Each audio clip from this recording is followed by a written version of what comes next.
Jesus Cristo, para sempre seja louvado. Vamos pedir ao Espírito Santo, que é o intérprete da Sagrada Escritura, que sempre nos ajude a entender mais ainda os mistérios de Deus com relação à Sagrada Escritura.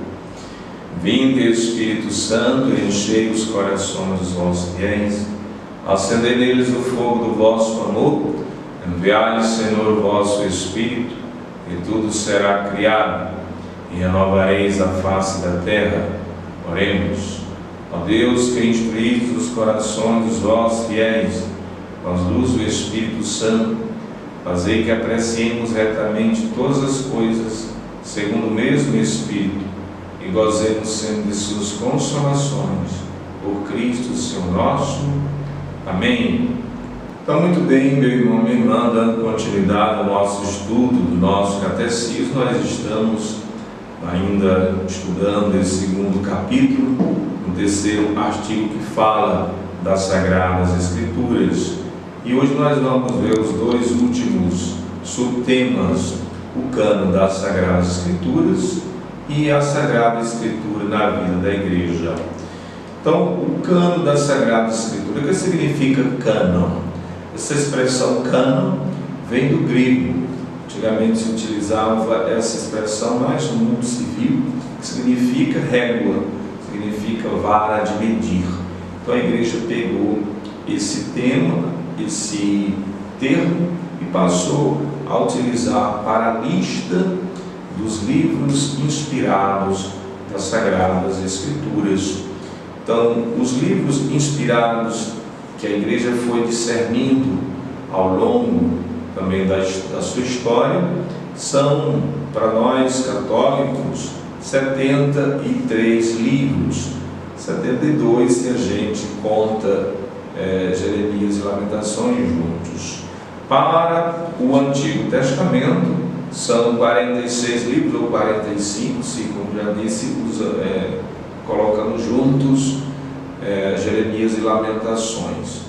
E para o Novo Testamento, 27 livros.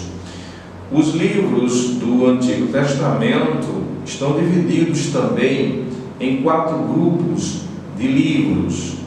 São o Pentateuco, os livros históricos, os livros sapienciais, didáticos ou poéticos e os livros proféticos. O Pentateuco, que é o primeiro grupo de livros, que se chama também a Torá, a lei para os judeus, é composto de 5 livros, por isso penta. Penta significa 5.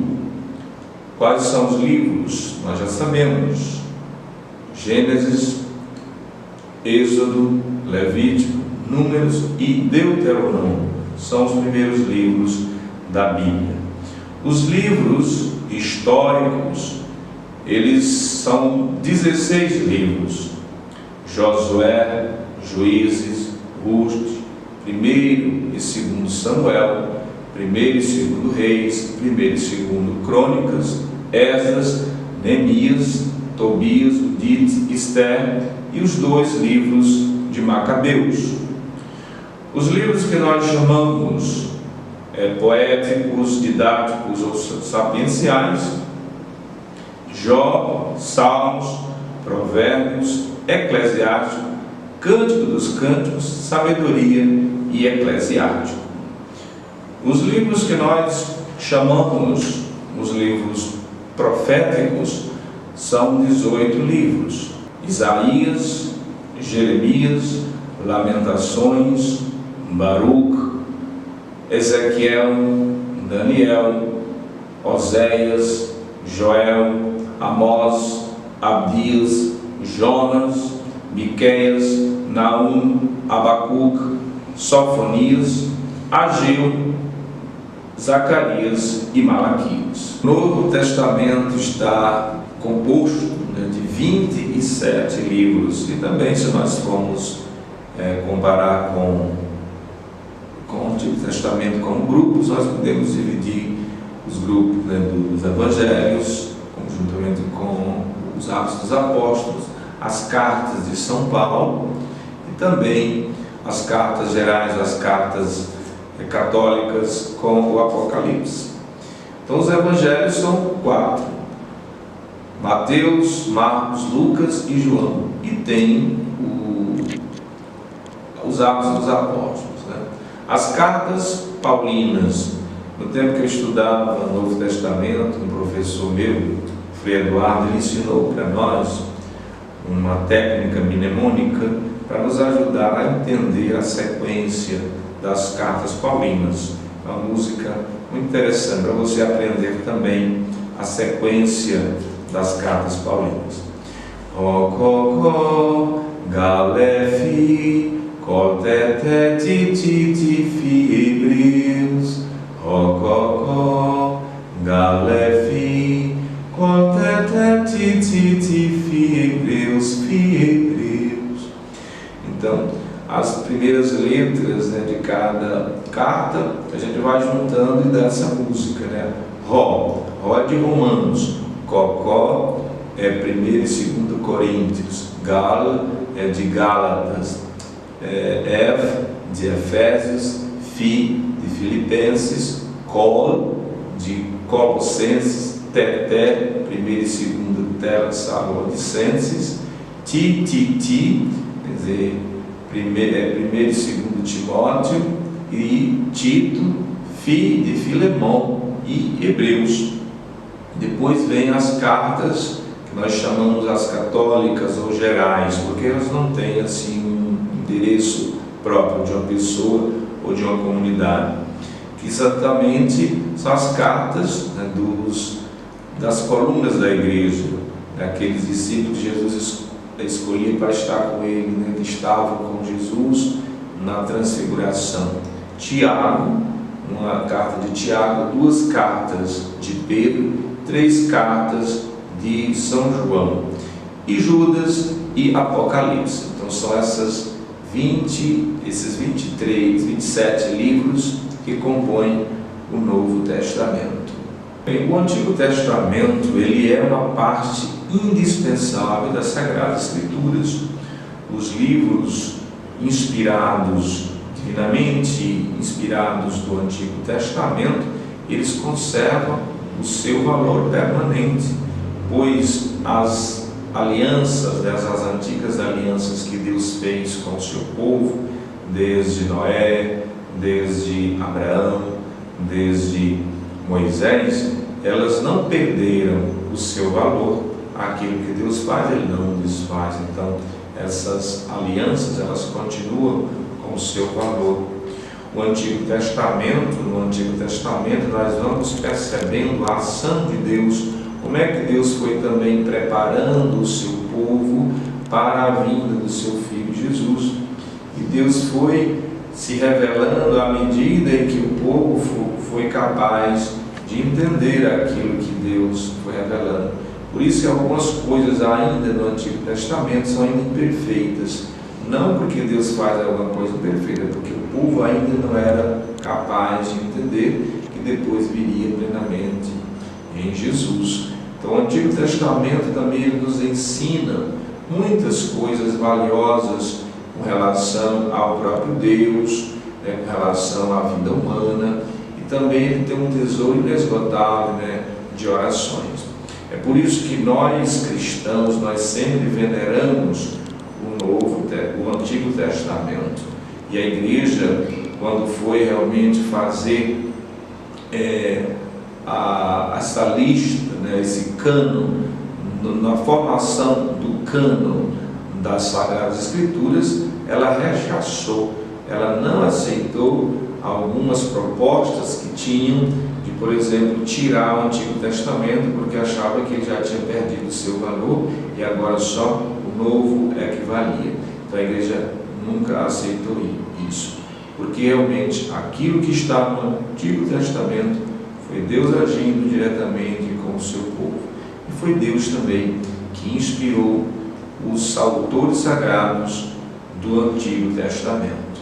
Com relação ao Novo Testamento, a igreja nos ensina, através da Constituição Dogmática Dei Verbum, no seu número 20, diz o seguinte: que a palavra de Deus, que é a força de Deus para a salvação de todo crente, é apresentada e manifesta seu vigor de modo eminente nos escritos do Novo Testamento. Esses escritos fornecem-nos a verdade definitiva da revelação divina. Seu objeto central é Jesus Cristo, o Filho de Deus encarnado. Seus atos, ensinamentos, paixão e glorificação, assim como os inícios de sua igreja sob a ação do Espírito Santo. E o centro, o coração do Novo Testamento e de toda a Bíblia são os Evangelhos, exatamente porque os Evangelhos testemunham a própria vida de Jesus, tudo aquilo que ele viveu, tudo aquilo que ele nos ensinou. E na formação também dos Evangelhos, nós podemos distinguir 3 etapas. Primeiramente, a vida e o ensinamento de Jesus, a tradição oral e os Evangelhos escritos. Então, nesse primeiro etapa, que é exatamente a vida e os ensinamentos de Jesus, vai mostrar aquilo que Jesus realmente viveu no meio de nós. A igreja, ela atesta que os evangelhos, eles são históricos e eles transmitem fielmente tudo aquilo que Jesus viveu. Então, aquilo que Jesus viveu, os discípulos que conviveram com ele, aprenderam dele, depois, nessa segunda etapa, foram transmitindo isso oralmente, foi a tradição, a transmissão oral pelos discípulos, os discípulos inspirados pelo Espírito Santo, como o próprio Jesus diz que ia enviar o Espírito, que ia conduzi-los à plena verdade, foram ensinando aquilo que eles aprenderam de Jesus. Então, depois houve da igreja a necessidade também de registrar essas ações de Jesus. Então, os autores sagrados, inspirados pelo Espírito Santo, também foram registrando isso por escrito, tudo aquilo que eles viveram nessa convivência também com Jesus, inspirados pelo Espírito Santo. Nós vimos o Antigo e o Novo Testamento e podemos perguntar qual é a relação que existe entre eles, qual a unidade que existe entre eles. Nós vimos também que Cristo, ele é a palavra única da Sagrada Escritura. Então é Cristo que dá essa unidade ao Antigo e o Novo Testamento, porque Cristo, ele está presente tanto num como no outro. Só que a gente no primeiro momento não percebe. Por isso que a igreja, inspirada pelo Espírito Santo, ela começou a ler o Antigo Testamento a partir do evento Cristo, da paixão, morte e ressurreição de Jesus, a partir do mistério pascal de Jesus, e foi percebendo nas realidades, nos eventos, nas figuras do Antigo Testamento, Cristo ali presente. É a leitura tipológica que a igreja passou a fazer do Antigo Testamento. Tipo significa figuras. Então, Cristo está presente no Antigo Testamento com profecia. E o Novo Testamento é exatamente a revelação completa de Cristo, que Deus foi preparando durante o Antigo Testamento o povo para receber Jesus. E o Novo Testamento também já é visto a partir do Antigo. Então, havia um ditado que diz exatamente isso, que o Novo Testamento estava escondido no Antigo e o Antigo revelado no Novo. Então, isso é o que dá realmente esta unidade dos dois testamentos. Eles falam, revelam a mesma realidade, que é o próprio Cristo, que dá unidade a todo o plano divino. Nesse último subtema, a Sagrada Escritura da vida da Igreja, a própria igreja nos ensina através da Dei Verbum que é tão grande o poder e a eficácia encerrados na palavra de Deus, que ela constitui sustentáculo e vigor para a igreja e para os seus filhos, firmeza da fé, alimento da alma, pureza e perene fonte de vida espiritual. É preciso que o acesso à Sagrada Escritura seja amplamente aberto aos fiéis. A igreja quer que os fiéis estudem a palavra de Deus, leiam a palavra de Deus. As pessoas ficavam e ficam acusando a igreja de que a igreja na Idade Média escondia a Bíblia das pessoas. Muito pelo contrário, a missão da igreja é guardar o depósito da fé, interpretar esse depósito de acordo com a autoridade que ela recebeu e dentro do espírito que a Sagrada Escritura foi escrita. Porque não é qualquer pessoa que pode pegar a Sagrada Escritura e fazer as suas próprias interpretações, porque até a própria Sagrada Escritura proíbe. São Pedro nos diz: nenhuma profecia da Escritura é de interpretação pessoal. Não é de interpretação pessoal. E a igreja está certa nesse sentido. Por que é que hoje nós temos tantas igrejas e muitas vezes são contraditórias entre elas?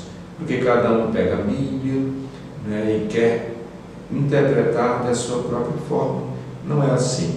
A igreja quer que os fiéis leiam a palavra mais orientada dentro do espírito em que ela foi escrita. Por que é que estamos hoje estudando o catecismo? Porque o catecismo, para nós católicos, é a interpretação autêntica da palavra de Deus para cada um de nós, E a igreja continua ensinando que o estudo das sagradas páginas seja, portanto, como que a alma da sagrada teologia.